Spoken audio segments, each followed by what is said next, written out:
قرآن نے جنت مانگنے کی ترغیب دی ہے، احادیث میں جنت طلب کرنے کی ترغیب موجود ہے، جنت کی تحریص دلائی گئی ہے۔ قرآن مجید کے ورق ورق پہ جنت کے تذکرے پھیلے ہیں، جنت میں بہتی ہوئی نہروں کی کہانیاں بیان کی گئی ہیں، مائے معین، کوثر، سلسبیل اور جنت کی دوسری نہروں کا ذکر کیا گیا ہے۔ اس کے باغ اور باغوں کے گھنے سائے، درختوں کے لٹکتے ہوئے خوشے اور مزیدار پھلوں کا ذکر، حور و قصور کی کہانیاں، جنت کا خوبصورت نورانی ماحول جنت کے نقش قرآن نے بیان فرمائے ہیں۔ ورق ورق پہ جنت کی کہانیاں بیان فرمائی گئی ہیں۔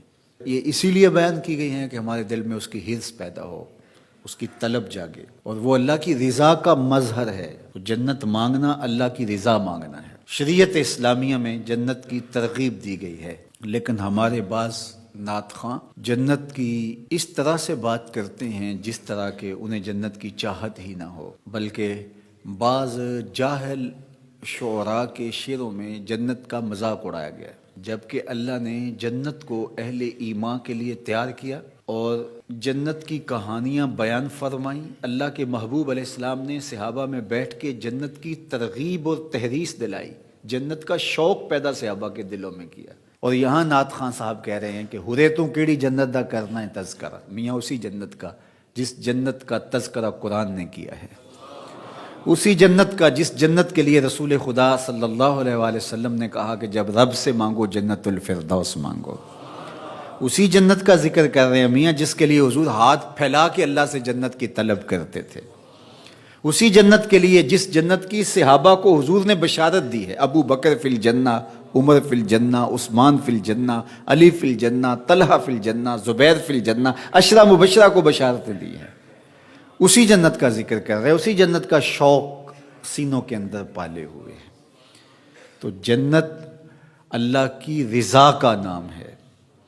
تو حسنات دنیا جب طلب کی جاتی ہیں تو دنیا کی نعمتیں ہیں، اور جب حسنات آخرت طلب کی جاتی ہے تو اس میں سے نمایاں چیز جنت ہے، اور جنت اہل ایمان کا ٹھکانہ ہے، اور اتنی عالی مرتبت جگہ ہے، نہ کسی آنکھ نے ایسی جگہ دیکھی، نہ کسی خیال نے ایسا کوئی نقشہ سوچا، نہ تصور میں کوئی منظر لایا جا سکتا ہے جو اللہ جنت میں نصیب فرمائے گا۔ جنت ایسا ماحول تمہیں فراہم کرے گی کہ وہاں لا یسمعون فیہا لغوا ولا تاثیما، وہاں نہ اسم گناہ کی بات آپ کو سننے کو ملے گی اور نہ ہی کوئی لغو بات آپ کو سننے کو ملے گی۔ اللہ اکبر! وہ چیزیں جو آپ سننا چاہیں گے آپ کے کانوں تک وہی چیزیں پہنچیں گی۔ تو کیسا منظر ہوگا کہ آپ کی طبیعت پر جو شاک بنے، آپ کی طبع نازک پر جو گراں ہو،